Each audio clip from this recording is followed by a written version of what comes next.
Hello everyone, it's Beth Goody with Goody Goods. I'm gonna make an update video. I tried recording this last night and I ended up rambling and it was like a 30-minute video, so I figured I would condense it and give you kind of a shorter version of what's been going on in my life for the past 2 weeks. I just got back from Florida on Saturday. I flew back with my mom and dad, and I know that some of you guys know that I was out there for a family emergency, and it was my mom who just like out of nowhere fell ill. So I'm just going to give you the short story of what happened. I'm going to give you a heads up that it ends well. She's alive, she's doing great, she's back home. She's got a lot of doctor's appointment and she's in a lot of pain, but she's alive. So that's all that matters, and I'm really glad that I am able to come on here and share some good news because it was not looking that great 2 weeks ago. So on the 13th, I got a text from my dad saying that my mom had passed out. They were in Clearwater, Florida on a vacation together. My mother had just broken her ankle about 4 weeks prior to that trip, so she already had the time off from work, and where they were staying they had to book a year in advance, so they're like, well, we already have the time off, so we might as well continue on and go on this vacation anyway. So they went to Florida and got the okay from her orthopedic doctor. She said that they asked if it was okay if they went even with her broken ankle, and they said it's fine, just take a baby aspirin and it's gonna be okay. So on the 13th, she was walking back from breakfast with my dad, and she kind of turned around and was like, I feel weird, I feel like I'm gonna pass out, and then she kept saying I can't breathe, and then she collapsed, and my dad called 911, and an EMT arrived on the spot and took her to the hospital. So when I got the text, I wasn't really thinking it was going to be that big of a deal. I just figured that maybe she had like heat exhaustion or something like that. I know that Florida is hot, and maybe she just overexerted herself with walking too much, especially with her broken ankle. But I soon realized that it was a lot more serious. My dad called and he was saying it did not look good, it wasn't looking good, and he was just an absolute wreck. So luckily I was able to get a flight thanks to my husband's work. He came home immediately after I called him, and someone in his office had scheduled a flight for me that day. So I was able to fly out of Kansas City at like 7. So I got into Florida around midnight so I could be with my dad. So they were on vacation, so they had no one there. My dad had spent that whole day in the ER with just horrific news and seeing my mom going through so much. So I knew that I wanted to be down there as fast as I could. So I'm so glad that my husband arranged for it to happen, and he was like, go, just go. I don't care how long it's gonna be. It can be 3 weeks, it can be a month, I don't care. Just get out there, be with your mom, be with your dad. Don't worry about the house. So I was like, okay. So I went out, and I was honestly pretty scared. So immediately they figured out that it was a clot in her lung, and at that point we had thought that she had only coded twice. Later on, a few days after, we learned that she coded 3 times, and they had to perform 3 rounds of CPR on her. So very scary, very out of nowhere. They did say that the clots originated in her ankle and had traveled up, and it was just a tiny little clot, like the size of a pinky nail, that had blocked the whole left lung. So pretty crazy and very scary. I mean, it came out of nowhere. She's not even 50 years old. I'm 25. I kept thinking like, I'm too young for this, she's too young for this. Like, this is not the age where we need to be worrying about our parents' health right now. You know, she's so young. So yeah, I mean, it ended out being okay. She did just a crazy improvement over 7 days. So she was hospitalized the 13th and she was discharged on the 19th. She was in the ICU for about 3 or 4 days. She was on a ventilator. She was hooked up to like 1,000 different things. It was honestly pretty scary. That first day that I came up to see her, I just like bawled my eyes out, because no one wants to see their mother like that. No one wants to see anyone like that they care about. But it was honestly really shocking. I was not expecting it to be that bad, even though my dad had kind of informed me about the severity of it. I just like was not expecting it to be that bad.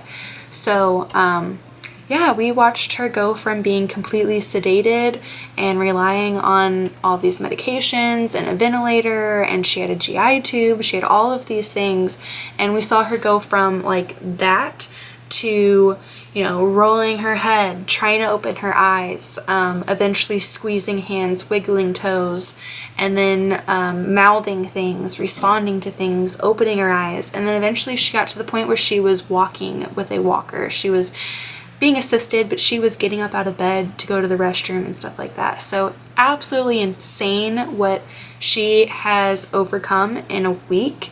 In a week's time, it was just a miracle, and every single person that had encountered her from her time in the hospital was just amazed. Like when she came in, the doctors did not expect her to live, and I honestly thought that I was flying out to say goodbye to my mom. So I'm really, really, really happy that that is not what happened, and I'm able to have more time with my mom.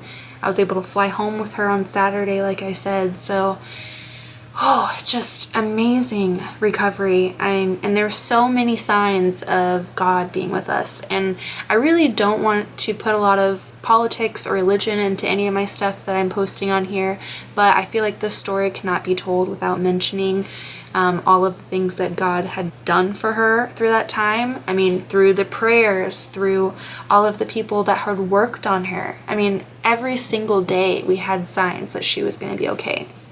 And there was a lot of just like coincidental things. So the EMT that got to her was from a fire station that was right around the corner from the resort they were staying at. My dad had actually mentioned that he went on a walk that morning and had crossed that fire station for the first time and was like, oh, that's a fire station. That's weird. So they got to her as soon as they could. Got to her before an ambulance. She was in the parking lot, so they were able to get to her right away. My dad was with her, so he was able to call 911 and catch her so she didn't hit her head or anything. And the hospital was only 3 miles away. I remember when my dad texted me, he was like, it's Morton Plant Hospital. And I was like, that's such a stupid name. Like, that is a weird hospital. What kind of hospital is that? But my grandmother, who flew out the next day, so on the 14th, she had researched, and this hospital specializes in pulmonary care. And they have technology that is only 4 or 5 years old. So they were able to, like, right from the time she came in, say, okay, we think it's a clot, we're going to go in, we're going to take it out. And they did it like that. And they used this technology that isn't in other hospitals. Just a lot of stuff like that, that if it would have happened any other way, in any other place, at any other time, she would not have made it. So even though when I was flying out, I was so angry because I just wanted to be there as fast as I could. I was like, why do they have to be so far away? Why are they so, why are they in Florida right now? Obviously, no one has a say in how these things happen. It was just a freak thing. But, you have those feelings. So I was quickly put in my place and realized that if it wouldn't have happened in Florida, if it wouldn't have happened exactly where they were, she would not be alive. So I'm just so thankful that everything happened the way it did. Of course, I wish it never would have happened, but she is a living miracle. Like, this is such a crazy story. So yeah, I'm just wanting to tell you guys where I've been. Some of you guys know, and a lot of you guys have reached out and sent prayers and, offered to send me things while I was gone. And Melissa, you said that you had family in Florida that we could stay with. So thank you so much. Literally every single day people were checking in, and I really appreciate it. I know my mom really appreciates it. My dad did. So I'm glad that I could come on here and give you a positive update. She's alive. She's in a lot of pain from the CPR, and then she got pneumonia from the ventilator. She aspirated a little bit. So that's kind of like a battle between, having to cough because of the pneumonia, but it being so painful because she's got several broken ribs and a broken sternum from the CPR. So she doesn't feel well, but she's alive. So I'm just really glad. I thought I would make a quicker video than I tried to make last night and just tell you guys what's been going on, why I've been gone, where I've been, what's going on. So I hope that that fills you in enough. I'm gonna post some of the photos from our trip. We ended up staying 4 more days after she was discharged so that she could rest and heal a little bit more before going on the airplane. So I do have some pictures from that portion of the trip, and then I will share some of the ones while she was in the hospital, just to show you guys where she started on the 13th and the 14th to where she is now. Like, even from pictures, it's insane to think of the progress that she's made in just, you know, 7 days from being admitted to the hospital. So I'm so amazed. So I'm going to show you guys some photos right about now.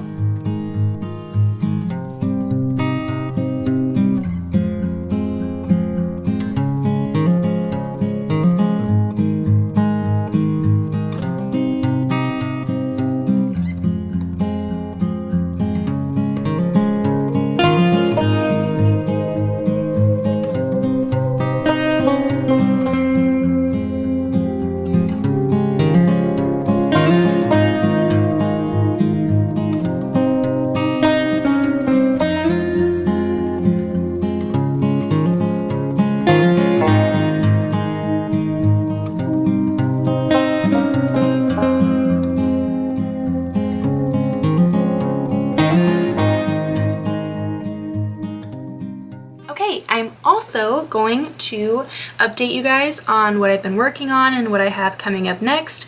I am just now settling back into the house. As I've said, I got here on Saturday, so I've been spending a lot of time with Austin and the kids trying to get back into a routine. I've never been away for this long, so it feels really weird. I feel like a stranger in this house, and there's been a lot of changes, but it's okay. I'm just getting back into my groove. But I did finish this right before I left, and I was actually gonna prep it, like iron it and get my backing piece together to send off to Kelly with Steel City Quilt Co. She is such a sweetheart because me and her are pretty good friends, and I had messaged her immediately after my mom was admitted to the ER and then kind of just kept her updated the entire time. And she was so sweet. She was like, you know, can I go to your house and pick up the quilt top and get your stuff, and I will piece the backing. That way when you get back you can have a finished quilt. And I was just like, don't worry about it. You were so sweet for offering, but I will get to it when I get back. That's so nice. So I just thought I'd mention that that's the type of person that Kelly is. I thought it was so nice of her to offer. But I'm actually going to work on this, getting it prepped to send off to her tomorrow. So that's what I'm going to be working on. It turned out so good. This pattern is from Quarter Life Leap, and it releases on Friday. So if you are interested in getting this pattern, please go over to her Instagram and purchase a copy. She also has a giveaway going on if you want to try and win a free copy. So this is my finished Colorwheel quilt. I love it. It was over 24 hours of piecing just for the quilt top, and I cannot wait to see it quilted. Kelly is going to do a great job. So I have a few other things upcoming. I have a test wall hanging from Snuggle Puzzle that I had to postpone because I had to leave town, and I'm hoping to get to that after I get a few other things done. I'm kind of playing the catch-up game. So I have that test quilt. I have a t-shirt quilt that I'm going to be making for a family member. She is buying it for her daughter's graduation, so I'm really excited to get that going. I'm going to start cutting up the t-shirts this week, and hopefully that'll be a quick project so I can get back to all of the fun stuff. I also have another test quilt coming up from Creating Quilts. Heather, she has made another amazing pattern. She is the one who created the Moon Medallion quilt, if you remember that one. And this is so cute. I'm so excited to do this. It's a strawberry quilt, so super cute, super in for summer coming up. I'm really excited. I'm going to be using the Warp and Weft fabric from Kelly. If you are interested in that bundle, I'll put a little picture and then the link to her shop to purchase that from Steel City Quilt Co. So those are the quilts that I have coming up. I also have another fun announcement. I was just accepted into a group of pattern writers. So I think come October, this is when we are going to be releasing patterns as a group, and it's all going to be nature themed, nature related. So I will be sharing more about that as we progress in that group, but I'm really excited to make my first pattern. I've been wanting to get into the pattern writing part of quilting for quite some time, so this is the perfect project for me to kind of dip my toes in and get started. I will also be interviewing Sew Becca this Saturday, so if you're interested in that, stay tuned.